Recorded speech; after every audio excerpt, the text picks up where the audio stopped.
Hey, runners. How's it going?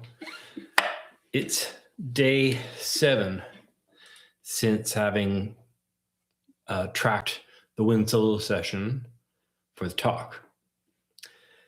You know, after that one, even with the rough mix and everything, I was listening to it on my computer speakers.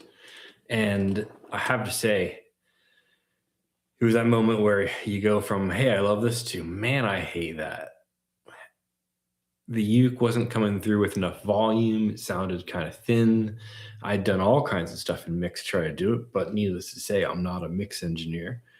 And, it's got some rough edges that need some massage. And more than anything, it needs production. So when you get like a drum beat and some bass behind it, it'll start to sing. And I think it'll turn out pretty cool once we get going. But at the time, man, I got to say, I was kind of going, no, don't like that. I hope it's okay, maybe one day, but I didn't promote it in too much. I just left it sit. And then I just listened to it before this as I was getting ready, and in the AirPods, and maybe it's the AirPods, and maybe it's just been several days. But now I'm liking it again. I'm back to love. And with that came along a new song I'm starting to work on. Just been playing with a couple of different chords. So now this thing I'm doing here is a G, right? But if you move it up to the 7th fret, it's a C.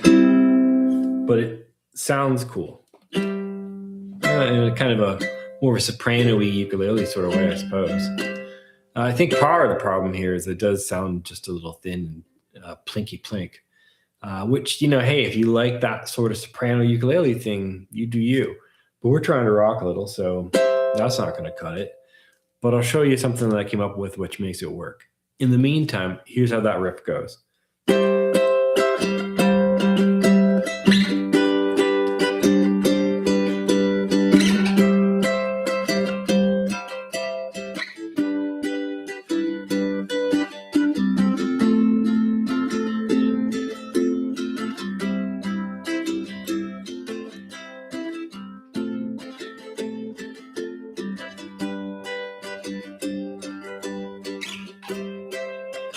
And so forth and so forth. I don't know.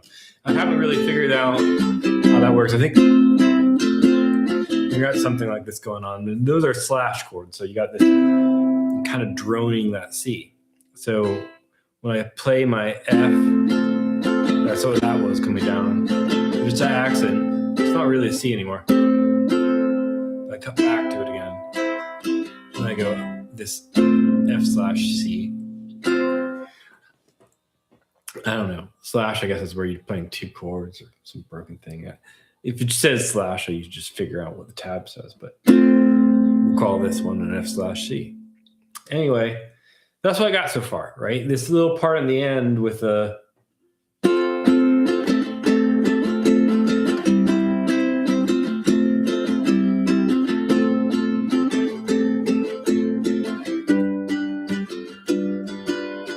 Maybe I didn't play all that. Anyway, that's a chorus.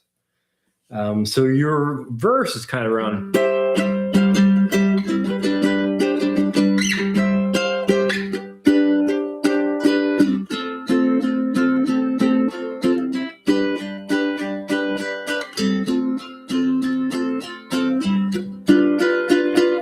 Something like this.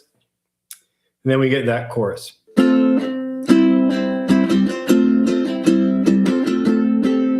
Anyway, I wrote it down recently. Let's just double check that. That doesn't sound quite right. Let's see. What did I say the chorus was yesterday? It's G7.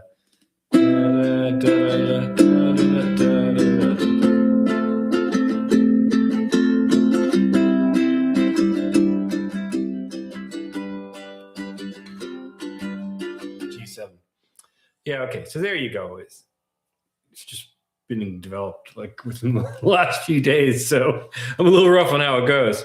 Anyway, what? Yeah, that's right. We're gonna take this one and we're gonna put it away. And that's the first time we've done that in a one session. So what is going on? Oh no! Look, it's a flight 8-string ukulele, tenor. And the low G and the high G, but everything else is the same note repeated. Now, I think it's holding tune. I haven't double checked it before going live. Sorry about that. Bear with me. If it's really bad, I'll try to fix it quick. In any sense, we were saying how that thing sounded a little bit thin. Well, when you double up the note, you get a little weird chorus effect, and it sounds a little different. So see how you like this one.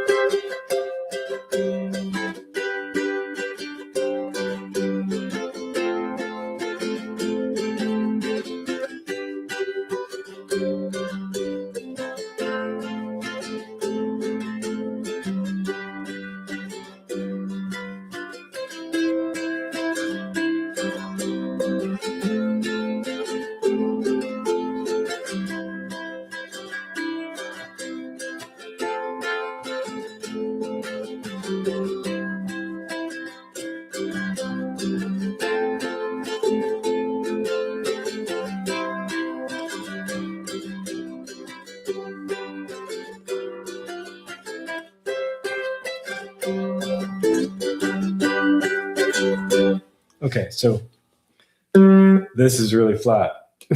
Yeah, sorry. Gotta fix that.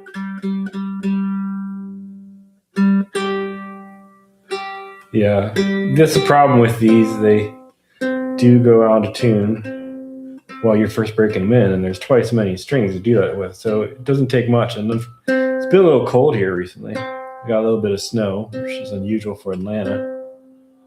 And I think it's throwing things for a little bit of a loop. Went from being in the warm bedroom to my cold office. Anyway, shit, I really hoped it wasn't this bad.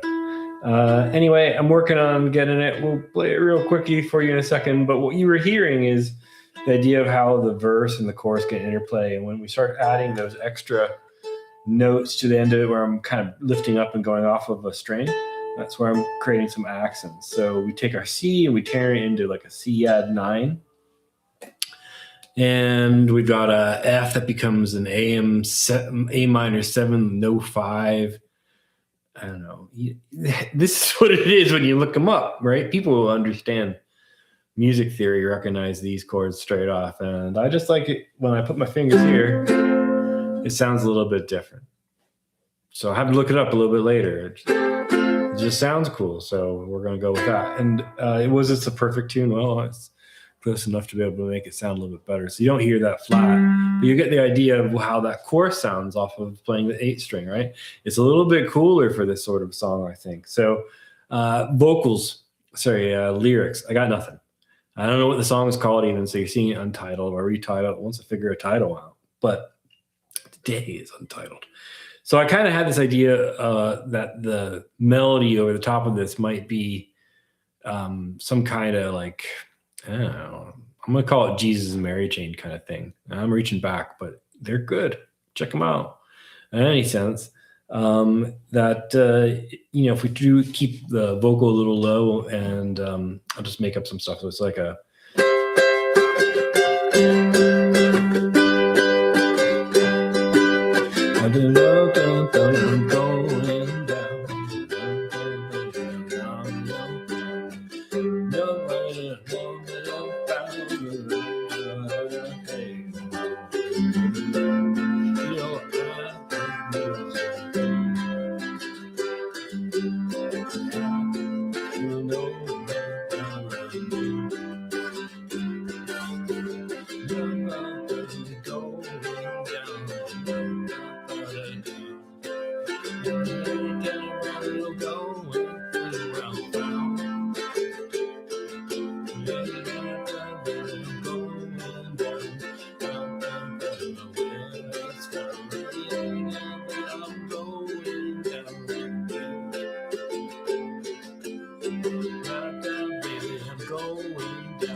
Something like that. Anyway, we're working on it, and hopefully we'll figure out something cool sometime soon. Stay tuned and join me on the next one.